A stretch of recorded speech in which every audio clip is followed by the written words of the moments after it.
Well, excellent. Thank you, everybody, for joining tonight. My name is David Alfini, and I'm coming to you from Chicago, and I am the co-chair of the Start Out Early Stages Programming Board. And I wanted to welcome you to our program, Strategies for Building Your Dream Team, on behalf of Start Out, as well as our community partners, FLIK and anthemis. For those of you who are not familiar with Start Out is a international now 501c3 non-for-profit, and our mission is to increase the number, diversity, and impact of LGBTQ entrepreneurs and amplify their stories to drive economic empowerment of the community. I've been involved with them for about 5 years now, and it's really an amazing organization. And I would encourage everybody who's not, maybe this is their first Start Out event, to go to startout.org website. It's really just an amazing organization. And this is just a couple or a few things that Start Out does. One thing that I think is really, really powerful that's part of the Start Out experience is the mentoring, and also the connection with investors and investment in the investment portal. So it's just, I would again recommend that anybody who's interested look at it. It's just a wonderful organization, and there's so many resources for the LGBTQ entrepreneur. We have valued sponsors, as this slide shows, that huge companies that really do see the value in the economic empowerment of the LGBTQ community. So please, again, and we thank you for being here tonight on behalf of Start Out, as well as our community partners for the event, FLIK and anthemis. And I'm going to introduce our panelists and let them introduce themselves. Our first panelist is Michelle Kwok. Her pronouns are she, her, and she is the CEO from FLIK. So with that, I'll turn it over to you, Michelle. Hi, everyone. Thanks for having me. I am Michelle. I'm the co-founder and CEO of FLIK. We are a platform and community hub that connects female founders and leaders with learners from all across the world through meaningful apprenticeships. So women founders are able to gain helping hands on their businesses. And as we know, they are extremely under-resourced and undercapitalized. So we also bring together a lot of resources for women founders from all across the world and connect them with VCs and advisors, investors, and a lot of our partners. And then on the other side, for the students or the learners, they're able to gain career relevant experience, skills, training, and mentorship under established founders. So our mission is really to advance women's economic participation and accelerate women-led ventures across the world. We launched officially our portal in January of 2020, and since then we've had over 8,000 women from across the world join us. So we're really excited to be here and continue speaking about our mission. Thanks, Michelle. And Michelle, the FLIK website is weareflik.com, correct? Yes, I'll just put it down in the comments below. Excellent. I would encourage everybody to look at that too. It's really an amazing organization. And next, I'd like to introduce our moderator tonight, Angelo Liao, and he is from Microsoft. Angelo. Hi, everybody. David and I are both on the early stage programming board at Start Out. I'll be moderating today's conversation. So I'm currently a product manager at Microsoft, where I drove products like AI-based interview coaching inside that's live in LinkedIn today, as well as the AI-backed speaking coaches live in PowerPoint. Previously, I started a company that focuses on connecting semi-retired professionals with companies looking to hire senior and flexible talents. So I'm really excited to moderate this conversation today and talk with all these incredible panelists we have. Thanks, Angelo. Oh, thanks, Angelo. And next I want to introduce Cruz, who is the head of talent at anthemis and is joining us from London. So thank you so much. Thanks, David. Great to be on this panel with everyone and good to see the attendees rolling in. So I'm head of talent at Anthemis. Anthemis is a global VC investor investing from pre-seed stage through our venture studios up until Series B. And our portfolio is about 100 active portfolio companies globally. We are principally investing across North America and Europe, with a smattering and growing community of portfolio companies in Latin America, Sub-Saharan Africa, and Southeast Asia. Our investment thesis is embedded finance. So a few of our US companies will be the likes of Betterment, Trove, and Blue Leaf, and others like Kinder as well, based in New York. So that's a little bit about Anthemis. For myself, head of talent, my sole role is to really support our portfolio company founders in helping build out their founding teams. So very core to this agenda, and supporting them think through the scaling and organizational design of their cultures and their people, developing their leadership too. Personally, it's great to support startup for the first time for me. On the side, I'm an advisor to other startups, including The Low, which is a fledgling startup for supporting the community of queer women based out in Atlanta. Thanks so much, Kat. And again, also Anthemis, like FLIK, they are community partners for this event, so we really thank them. Next, I'd like to introduce Jeffrey Merat. His preferred pronouns are they, them, and he is the co-founder and head of talent at AppRaiseLit, and I'll let him describe that, and I think I messed up the name of the company. I apologize. No problem. It's Appraise It. We are a real estate appraisal marketplace platform, and I'm the head of talent here. Many startups run into the problem where they're building their technology and not hiring quick enough. So that's why we prioritize that way. I've worked at Facebook, Symantec. I've worked at projects at Google through Adecco in the talent capacity, helping teams build and scale. And I've started, successfully as a technical co-founder, a company that raised $15 million previously. Thanks, Jeffrey. And now we have another Jeff, but this was Jeffrey, and now we have Jeff Quinn, and his pronouns are he, him, and he is the managing principal at Leadership Insights and Development. Hey, Jeff. Great. Hi. Well, happy Pride to everyone. I found the artwork that had the closest thing to a rainbow next to me, so I'm sitting in front of that. I'm happy to be here today. I kind of have three different hats on. One is I'm an industrial organizational psychologist. So for the past 30 years, I've consulted large and small companies on things having to do with hiring and leadership assessment and development and coaching. So I kind of view things from that perspective. I'm also a pretty active angel investor for the past few years. So I bring to the table a little bit about what I look for in companies as I'm making decisions, whether to put my money into it or not. And a third hat I have is I'm kind of an advisor on a new LGBTQ streaming startup called Happy TV, which is a great name, Happy. Just that's very recent, just getting off the ground, kind of at MVP beta stage testing. So I kind of, it's been interesting to see myself fall into the same problems that I've consulted people on all the time as a member of a team. So they're the three areas that I kind of come from and will be presenting on today. Excellent. Thank you so much, Jeff, and to all the other panelists. Just wanted to, again, remind everybody, Start Out does have a lot of events all through the year. Right now, we are all virtual. We have a Wind Down Wednesday for Pride, June 30th, so this Wednesday. So, but also if you sign up on our website, you'll be getting invites and information as to other events that we'll be having. So with that, I will hand it back over to Angelo and the panel. Thank you all so much. Thank you, David, for the wonderful intro.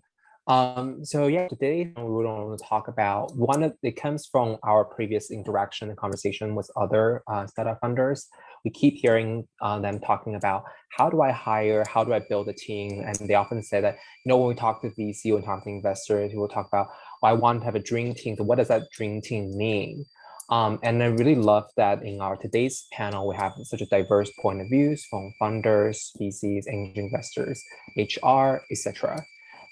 So I think to start off with, Jeffrey, what does building a dream team mean to you as a recruiter and a funder?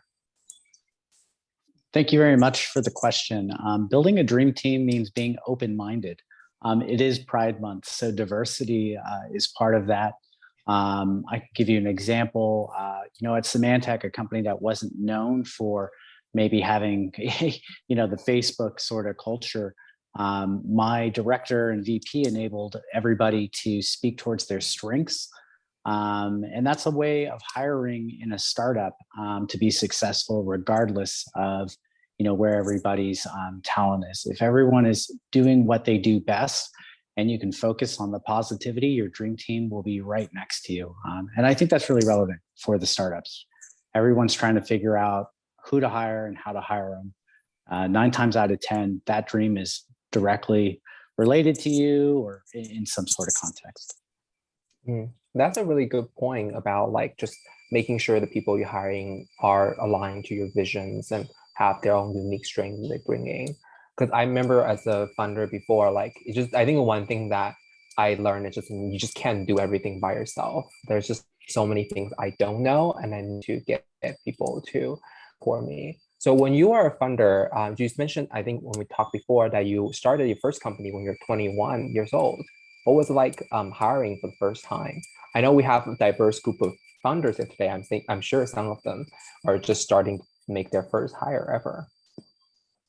Yeah, when I started my first company, Facebook wasn't around, MySpace wasn't around. I was just coming off of actually recruiting other students for a robotics team in school. So it was really word of mouth. And I think like your last question about Dream Team, I just reached out to people closely related to me in some facets. So whether it was a school club, whether it was going to, back then, people would meet up and go to Fry's Electronics. It's not around anymore. But trying to find what the rhythm was of that community and diving into that. The way I think a lot of startup founders do that now is at meetups and other various sort of social conventions. But yeah, I definitely think that you need to dive in deep to the teams nearest to you. That's great. We have another funder here today, Michelle. So how was it like? I know the FLIK has been around for about 1.5 years, something like that, or 2 years. So how was it around starting to do your first hire and now becoming more and more experienced at hiring? Yeah, I think it's really interesting because I also started this company when I was 21. And so when you're first starting as a first-time founder, you don't really know what to do with your first hire. And I don't think I knew the importance of hiring as much. I was just like, I just need someone to do this. So they're just going to do it. And anyone can do this, just like someone. And so I think my co-founder and I, we didn't want to spend a ton of time on it because as a first-time founder, you're also doing so many other things at once. You're trying to figure out everything. And so we just looked into our network. We did it a lot based on off of referrals, which we still do, but we have much more of a standardized process now. But back then, it was just based on referrals. We called people we thought might have time or might have some expertise in the area. We just asked them if they would have time to join our team. And we definitely made some mistakes along the way, I'll say, because we didn't really have a standardized process and we didn't know what to index for.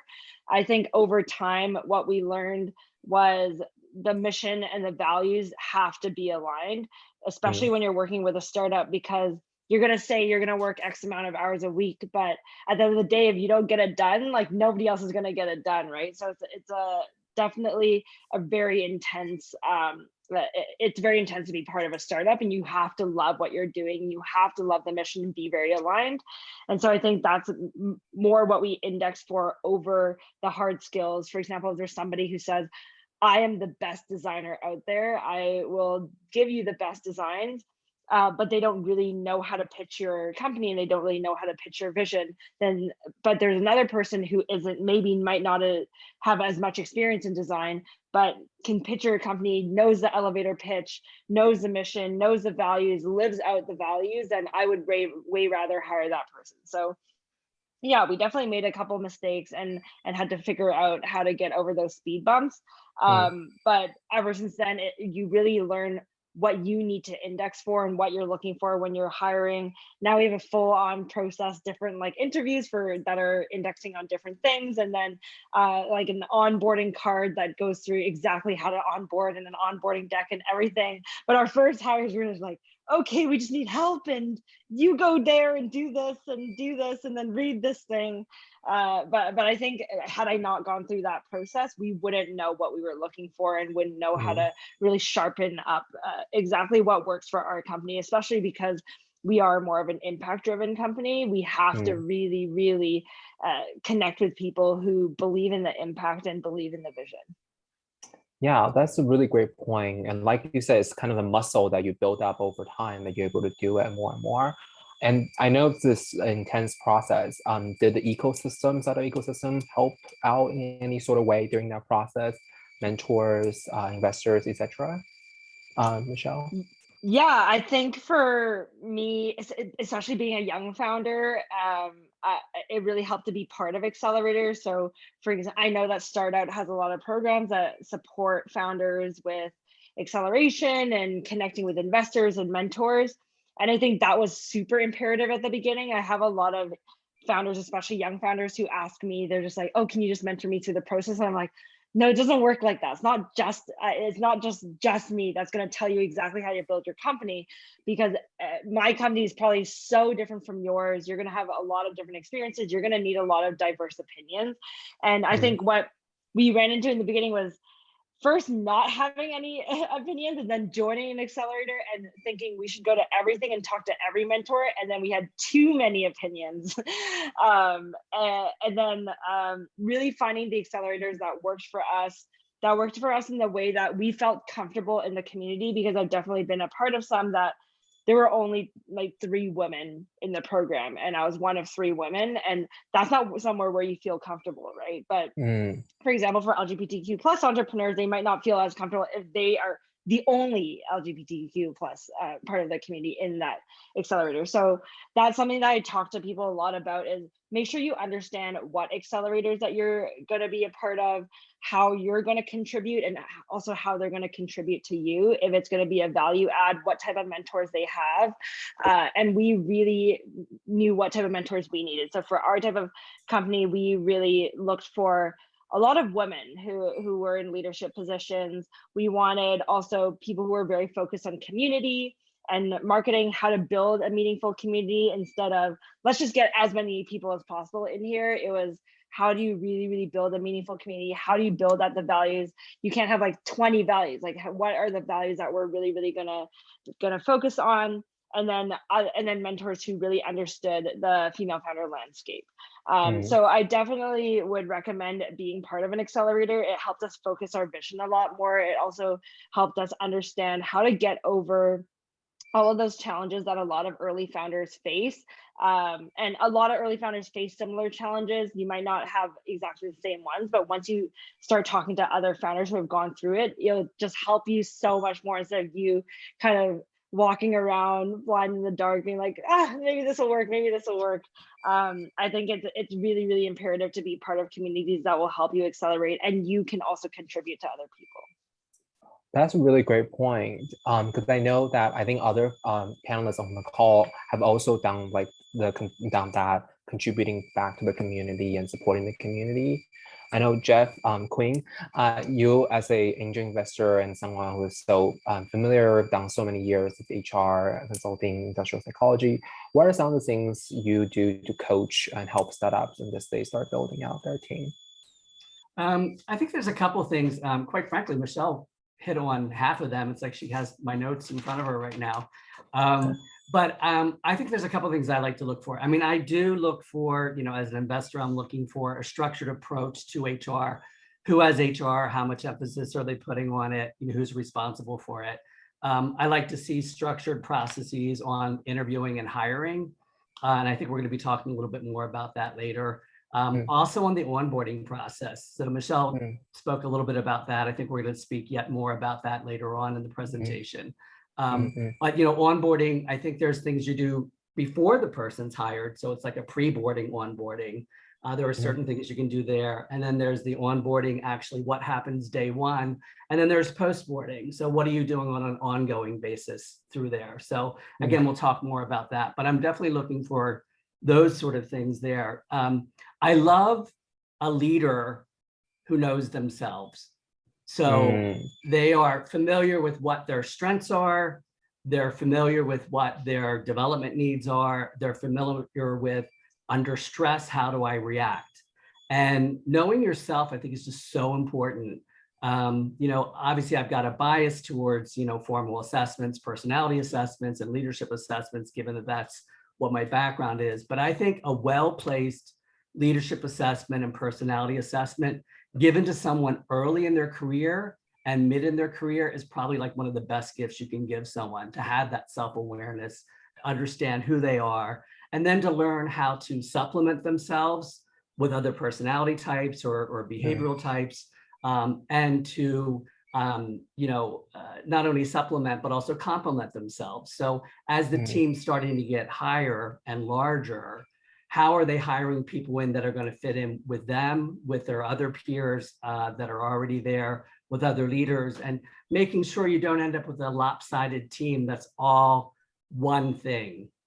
So there are things that I'm definitely looking for, you know, there. I think, you know, in addition to knowing yourself, knowing what your culture is, and I think Michelle spoke about that, but I think being like, know what your culture is, know what your values are that you're really trying to put forward, and then be honest with yourself and honest with the candidate about whether there's a fit for that person or not. I know in the heat of the moment, when you're really trying to fill that critical role, it's very tempting to go for someone that has like, oh, they look like they're an 80% fit technically, but are they an 80% plus, 90% plus fit culturally as well?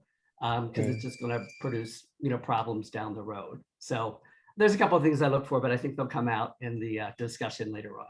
Yeah, for sure. I think that's a really great point. Like, I love the way you mentioned about personality assessment.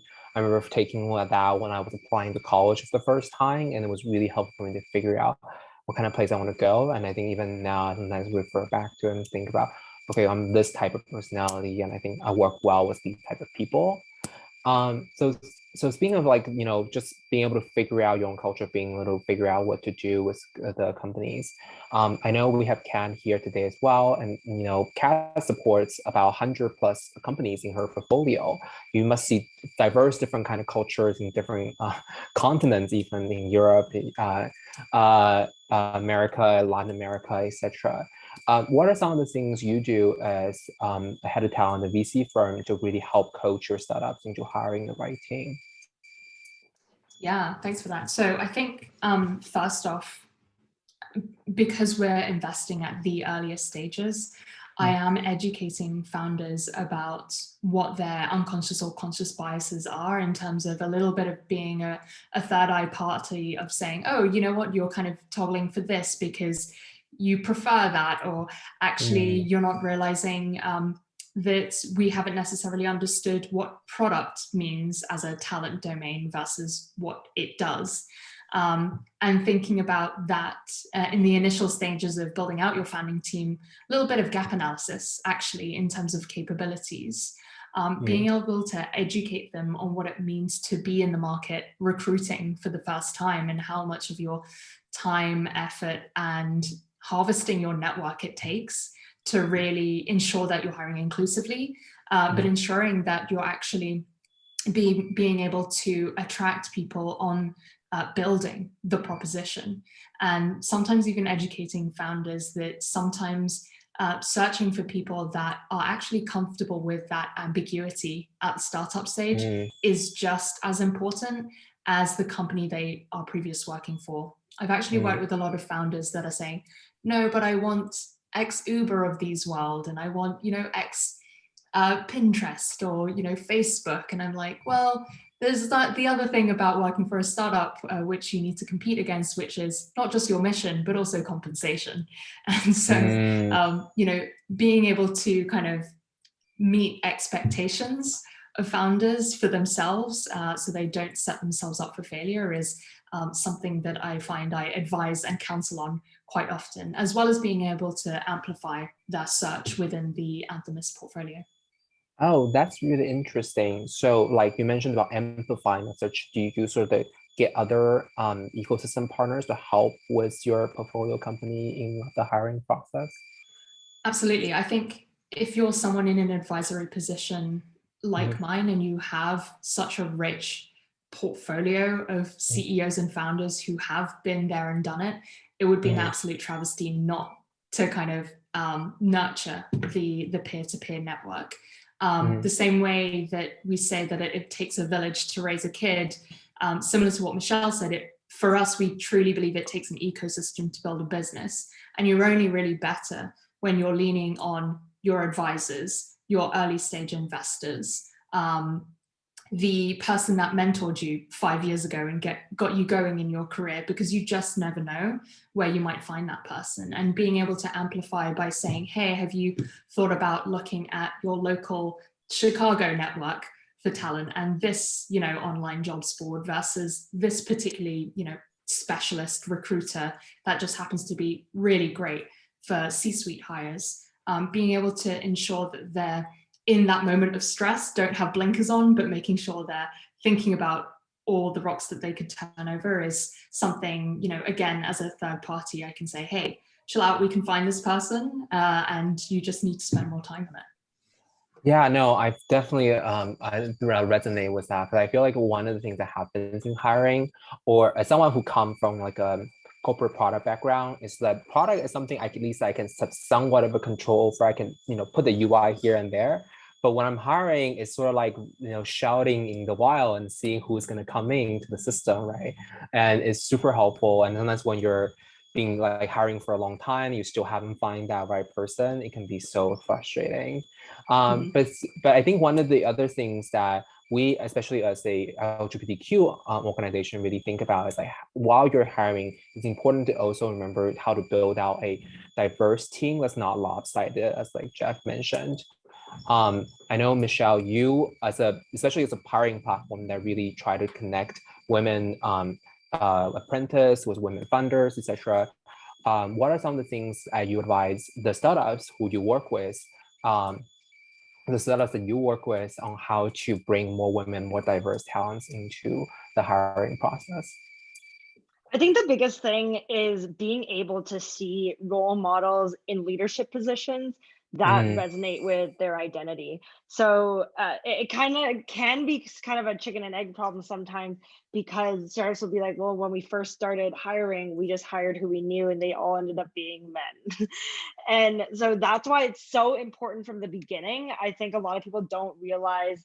That's why also I said at the beginning that I didn't realize how important the first hires were, because it can be so easy when you're just starting a company that you want to just hire whoever you know. And so actually one of my friends, he recently started a fund and was just like, I'm so busy, I'm just hiring everyone I know. Next thing you know, it's like 7 guys leading this firm, and they're like, we want to hire a woman. And I'm like, is that going to make her comfortable that she's going to be the only woman in this firm, and you're all interviewing her at every stage? It's just going to be some guy interviewing her at every stage. So I think a really, really big thing to take into consideration is, who are you hiring at the beginning?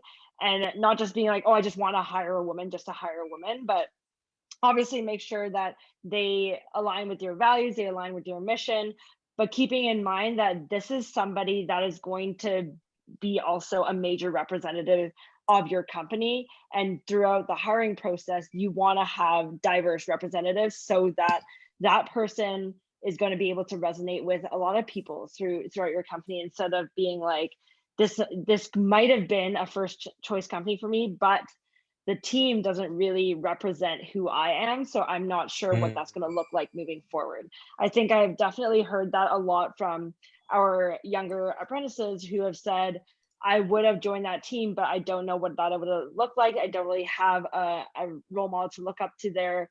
So you have to realize that for people of different communities, they're all going to go through different barriers and challenges that I won't understand, you won't understand. But if there is somebody there that has gone through those barriers and challenges and is able to mentor them through it, that's going to be an immediate value add to their career. So I think it's really, really going back to when you're first starting out, really, really emphasize to your co-founders and your team that who you hire at the beginning is going to be looked at almost like a founder, right? They're going to be on the founding team. So they're going to be a major representative of your brand, your company, your values, and your mission. Yeah, definitely. Because one thing I always notice is that oftentimes, I think that's more so, especially in Silicon Valley type of companies, there will be a lot of people who say, I'm employee number 1 at this famous startup, or I'm employee number 5 or number 8 or whatever. I think Facebook sometimes have like, or Google sometimes have like number 50 or number 100 because the company is so big and so famous that everybody just wants to add their numbers to it. And that's really good because like, I think one of the things I also found, if I'm a job seeker, I look at the companies and I can see that if they actually care about diversity, that makes me feel good. As an LGBTQ person myself, I just make me think, oh, this is a company that's not just doing important things, but also having great culture that I can fit in very well. So I feel like that's one of the things that can really help attract the right talent to the business. Kat, so when one of the things I remember I hear in a lot of startups talk about is like, how do you attract talent when you're just in that early stage? I will touch on a couple of the levers you can pull. Can you talk more about what some of the other things startups can do to help attract talent at their very early stage? Absolutely. Well, I think it's for our founders, it is slightly easier, but it will be so hilarious how many times founders forget that they should shout out about the fact that they have received funding.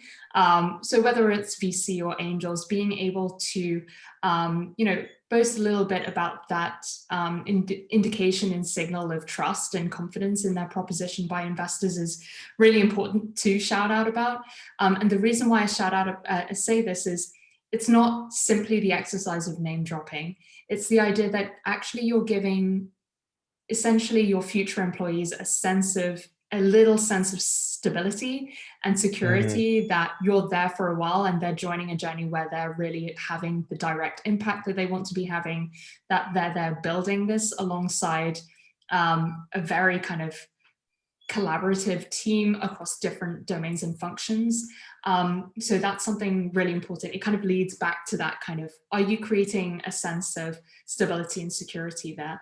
Other things to do as well is be able to, if you don't actually have funding, don't be too afraid to put a holding page that at least tells the person online about what you're attempting to do with the problem that you're solving out there in the world. Because ultimately, people will be curious, they're intelligent people. They will look to solve for problems. And if it just happens to be the problem that you want to solve and you think you've cracked it, you want to inspire people to email and to message and say, hey, you know what, I am interested in learning about this mission. I saw you have a role. Being able to share more about yourself as the founder and what led you down this journey, as in terms of whether it's being open on your LinkedIn profile about your previous experience, which has led you down this path, and or your successes potentially as a founder before, again, creates a sense of security. You're in a safe pair of hands, but also there is something about creating that relatedness of, there's a human behind this. It's not just a bot of a fake website that's just trying to sell me shit. It's like, no, I'm a real person and I want to attract you. Being able to talk about it, being able to actually arm the people that you want referrals from, even as simple as a blurb, if not the full job brief or description, just giving the people the ammo in order to continue to sell and have that network effect, especially if you feel you are in stealth mode and you're relying on your referrals. Give them enough ammo to be able to sell it as well as you can without necessarily having to do the one-to-one face-to-face elements. Can I add to that? Yeah, go for it. I'm sure there's I really, really highly agree with that. You said mentioning on LinkedIn, kind of your mission, your values, and building in public. I think that's definitely something I've talked about a lot to founders, is you want to have a personal brand. I feel like a lot of founders are like, I'm too busy for that. Correct. But if you do have a personal brand, then that's going to attract investors. That's going to attract people to your company. That's going to attract consumers. Like, it is so worth writing that one LinkedIn post a week in order to have this brand that whenever people think of, for example, for me, like whenever people think of female founders, they'll be like, oh my gosh, you should connect with Michelle. Now I have like 100 unread LinkedIn messages from people who have connected me with different founders who are like, you should talk to her, or whenever they think of students. So what I say to founders to make it really easy is think of like 3 buckets of things that you can talk about all the time, and just make different posts on this so that whenever people go to your page, they look at your post, they're like, wow, they're really, really invested in this mission. I really, really believe in them because they keep talking about this. They seem super passionate about this. And it's so easy to build this brand. It's completely free, and you never know who's going to come across it, especially with LinkedIn, the organic reach of LinkedIn. For example, if like you tag Anthemis in something, one of your investors posts, wow, so excited to invest in your company, so excited to work with you. Then all these other investors, all these other consumers are going to be like, oh my gosh, their Anthemis is really excited. They literally commented on this post, and all those people who are following Kat will see the post of this founder. So you could have literally 300 followers on LinkedIn, but get like 20,000 views on a post. And I say that because that happened to me when I first started FLIK. I had like a few hundred followers in my first post. I got like 21,000 views, and that helped us grow. And ever since, I think a lot of our growth has come from actually like my personal LinkedIn. So I just had to jump in there to say you have to do this. Yeah, to piggyback off of what Michelle said, share unapologetically and share as much as you can. Not everyone's going to have Michelle's success with posting, and you might be in stealth mode. And if you're like me, you might keep a lot of things really, locked up close to your chest. But share what you can, as much as you can, and try to make people excited about joining at any stage. Investment, like Michelle or Kat was saying, is critical to share, but investment comes in many forms. It could be money, it could be intellectual, it could just be the fact that that person said, hey, tell them I told you to call, and reuse that because our ecosystems, as we mentioned earlier, are small, and the world is small, and you'd be surprised who knows who. And if you can say, hey, I talked to Kat over at XYZ Ventures, that might resonate with the person you're trying to hire because they might know someone who got recruited by her or by one of her companies. So that's all I have to say. Great feedback, Kat and Michelle. Yeah, totally. Because I feel like one of the things I was coached on when I was in Accelerator before the Funder is how important it is to tell your stories. Because that's what's going to connect people, connect others with you, and just get the entire group excited about your mission. Because ultimately, you're trying to create something from 0 to 1, and you need everybody to believe it's going to happen, right? Jeff, so what are some of the other things that you do? So you mentioned about once you start hiring someone, how do you start onboard them, and how do you have that structured interview process, and then having them onboarded successfully? Yeah, I think that's a great question. In the meeting before that, I think there's really kind of 3 stages you can think of onboarding. I think there's a pre-boarding stage, an onboarding to get ready for an onboarding, and then actually a post-boarding. So I think some of the good stuff you can do, and you can spend like a million years on all of this, or you can spend 10 minutes on each of these steps. So, I think there are ways to scale these things down. But I think one easy thing to do is just to communicate to key staff and key advisors who the new person is coming in on roll. So that's not a surprise. And also so people know, Michelle, I really liked your who knows who. You never know in the ecosystem where the network is. May turn out that this person knows a lot of people already, and that will accelerate their onboarding into the organization and their acculturation. I think a second thing to do is to assign a buddy in the organization. So who's that one person that can be somewhat responsible for, in a lighthearted way, that person's acculturation, learning how things get done around here, who's who, those sort of things, all that acculturation stuff, the soft side of stuff that 50% of leaders that are hired into new organizations aren't as successful as you would think they are within 18 to 24 months. They may have been moved to another role or in a different area. So, and it's usually not their experience or their technical, it's usually the cultural part that gets them. So I would say assigning a buddy. Another thing that I've seen some startups do is assigning a mentor. So you interview people, and if you get like an 80, 90% fit to what you're looking for, that's pretty much a home run. I don't know, Kat, you might, have different percentages, but, that's typically like the max you're probably going to get.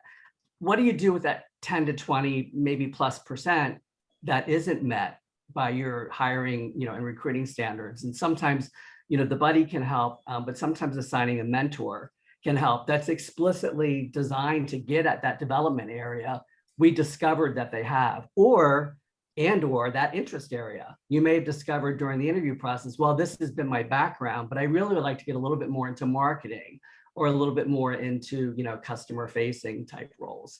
So finding a mentor for that. Now, in a startup, you've got a limited number of roles. So how many people can be buddies and mentors, et cetera, et cetera. And that's where I've seen some of the smarter startups and small companies go out to advisors and board members. So you may be able to find a mentor in that area. You probably have pulled them in because you needed someone in accounting or legal or marketing or something. So you may have a ready-made advisor. And then the double trick on that is it cleaves your advisor closer to your organization too, because now they're helping. So anytime you ask someone for advice and help, sort of creates that relatedness that Kat was referring to before, where people start feeling like, a common bond to the organization. So I think that's things that can be done before, obvious things like make sure their technology is set up when they show up and they've got a chair and keys work and cell phones and all that kind of fun stuff.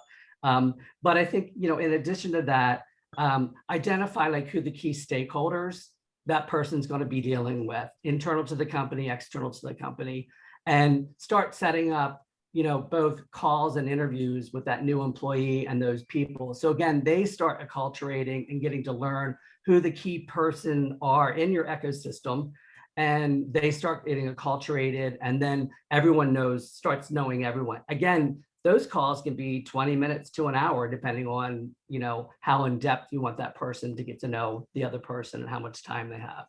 And then follow up, I think, on that is, typically I'm a big fan, it sounds like, Michelle, you have this, like having scorecards of what are the responsibilities you're looking for this person to fulfill when you're in the recruiting and the interviewing process, and then using those scorecards to make an objective hiring decision. Don't throw away all that information and all that work you did up front after you've onboarded them. Use that to sort of set up standards and objectives for what you want that person to do, and then have key critical, check-ins with them to see how they're working towards success on those objectives that have been set up. And I think that can really help a lot of alignment too. So it doesn't go too far along before the person finds themselves out of alignment with the organization and what their expectations are. And again, the buddy and the mentor can help prevent that from happening, because a buddy's part of their job is to have a lookout. And then I'll say, okay, I'm going to keep an eye out for Michelle because I'm her buddy, and make sure if she's going off a little bit, I can kind of mid-course correct quicker than we might otherwise. Same thing with an advisor. So it all comes together to kind of provide like a virtuous cycle of support for that person. It's like, I like to call it a conspiracy of success, where all these people are conspiring to make Michelle succeed in her role. We all have a role to play in it, lay them out up front and kind of execute upon a plan. I mean, I don't really look at this as a different process than any other business process. That's a great point. And I think it really hits on also what Michelle's platform is doing, sort of bringing apprentices and folks to help mentor to the women founders. So we have a few questions here, and I love that you also touched on the board of directors and board advisors. Because one of the questions from our audience is, how do you recruit a board of directors and board advisors? Does anyone who would like to jump in on that question, the panel? Yeah, happy to take first crack at it. Firstly, crucial differences between a board of directors and board of advisors. If you're talking at the kind of directorship level, particularly kind of non-exec directors, you need to consider that there is a formal liability that is attached to their kind of responsibility to the firm, whereas advisors is a bit more non-liability kind of attached to the role per se. And that actually, and I'm going to hone in because assuming everyone is in startup mode, going from 0 to X, that it's prudent to make sure that actually you're not too overweight on your board of directors, because as you look to scale, your board of directors will look to grow, and typically your board of directors will take form of the investors, the first institutional investors, as well as maybe a key angel investor as well in that. As it relates to kind of board of advisors, and actually I'll touch on the question now because I know that was a lot of context giving. So I think you need to treat recruiting the board of advisors and non-exec directors when you're at that stage of growth and scale, which is a little later than I'd say possibly Series A, is to build the role description. What are you bringing them into the team for in that kind of regular catch up, but not on a kind of an executive full-time basis.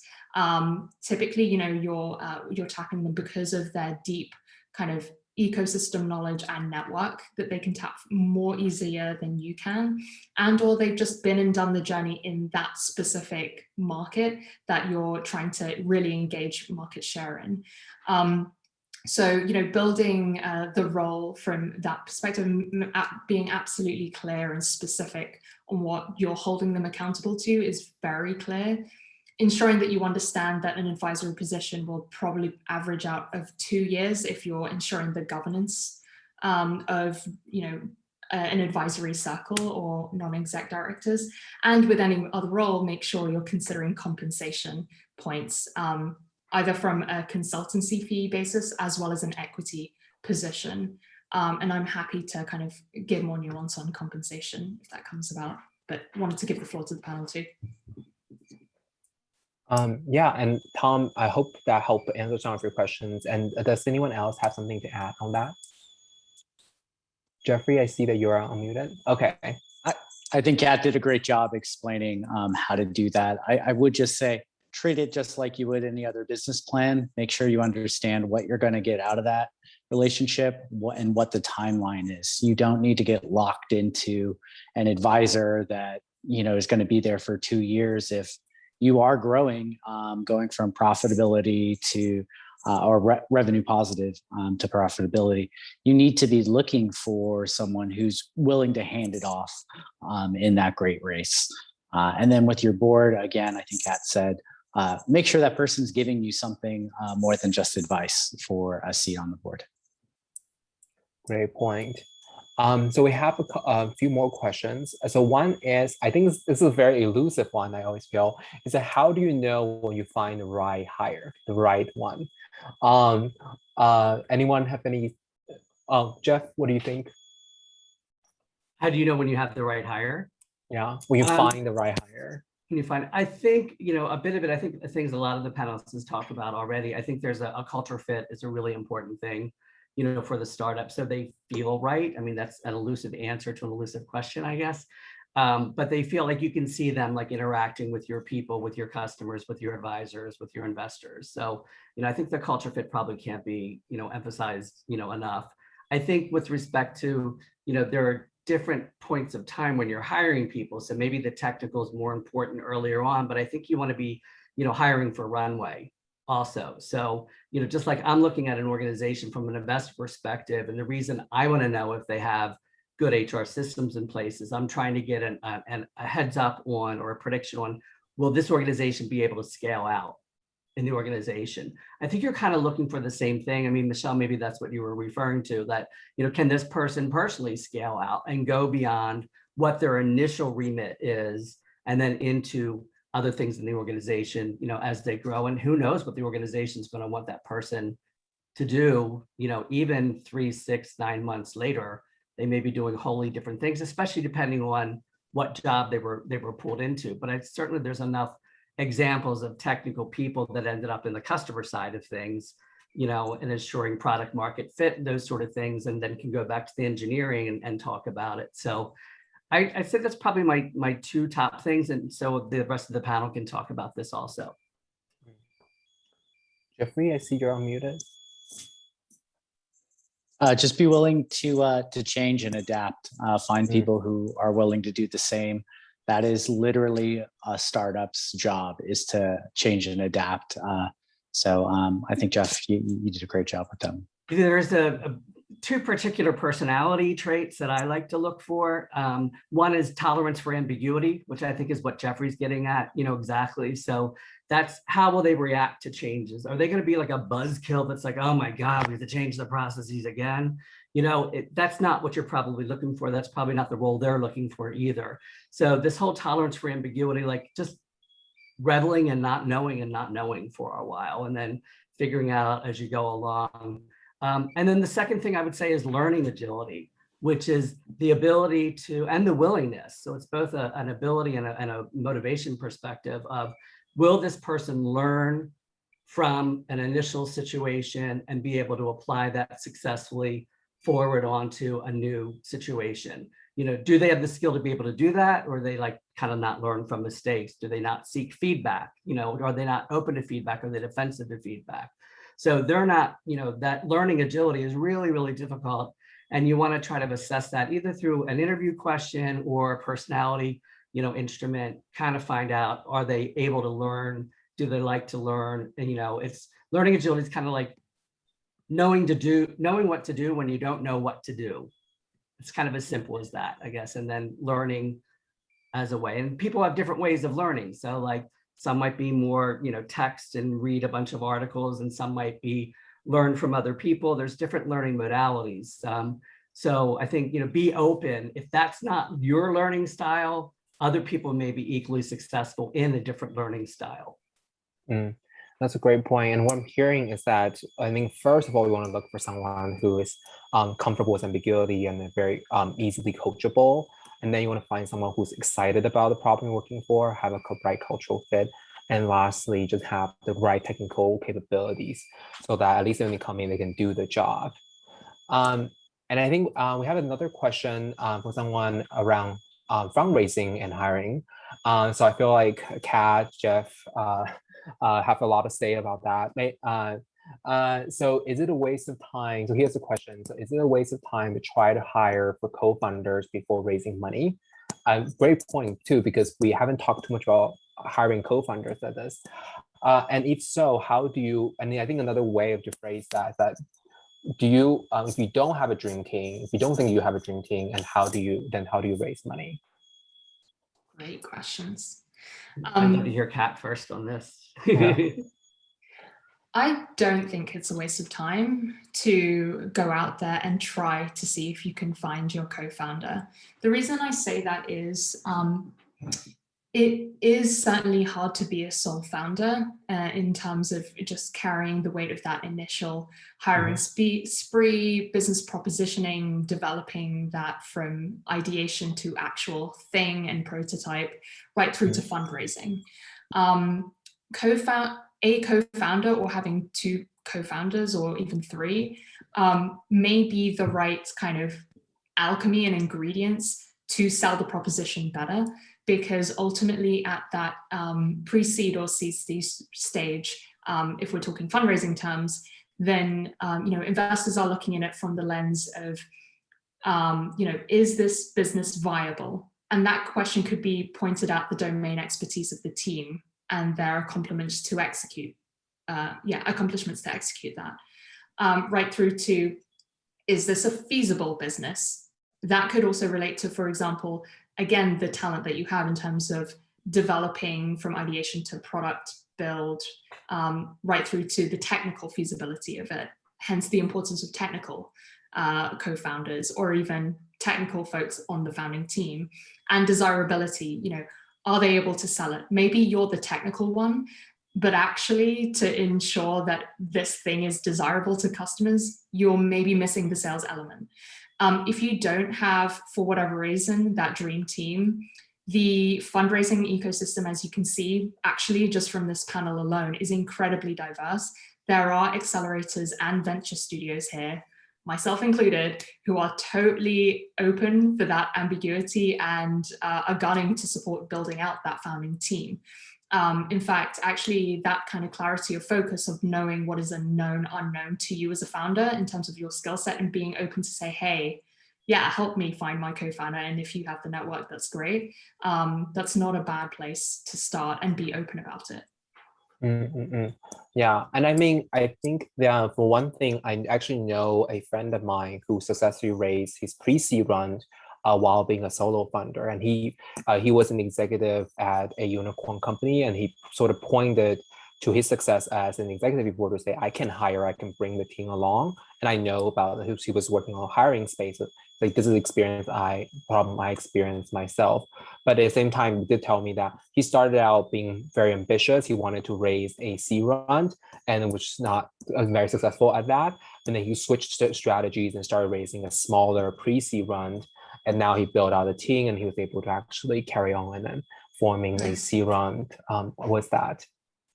I mean, I would add to Kat that, like, you know, from the investor perspective, like I'm always looking at either myself or through Angels, which is a syndicate I'm involved with. There's always an emphasis on the team. So, you know, to Kat's part, is this a viable business?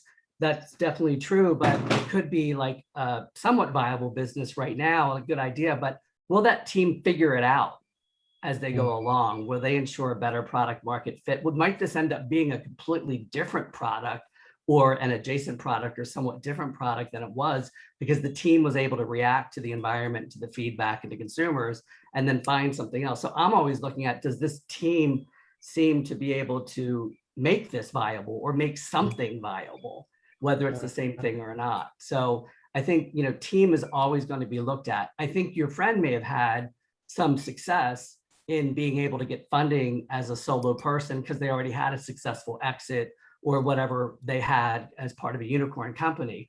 But I think where not all founders are going to have that benefit, you're kind of looking, at least as an investor, I'm looking through to see what does that team have? How do I think they're going to get along together? What are they distinctly bringing to the equation? Yeah, exactly. And yeah, you know, there's just, I feel like these days there's just some more diverse ways to find the right co-founder. I remember just hearing about how Brian Armstrong from Coinbase found his co-founder on Reddit. And then I think he interviewed a lot of, and then I remember when I was a founder, I even had, someone gave me a checklist of 50 things that I can like talk to co-founders about. But there are just so many more ways to form a team. And I think that's the key thing we're trying to talk about today is just the amount of ecosystem support is so much now, and you can lean on the ecosystem to help you find the right co-founder, the right team, the first hire, almost a co-founder. So I think that is all the time we have for today. We want to first thank all of the panelists for joining us today. We have many more events coming up for our funders as well. And a really big thank you to all of the attendees for joining. I believe the video will be posted on YouTube. So if you want to refer to it later, then you can. I think that's everything. Emma, David, anything else you want to add? No, thank you again on behalf of Startout, FLIK, and Anthemis for joining us today. We really appreciate it, and thank you to all of our panelists for this wonderful program. And again, please be on the lookout for future events. Thank you so much. Thank you. Have a Thank great you for having evening. us. Thank you. Thanks for having us. Thank you. Bye. Have a great night.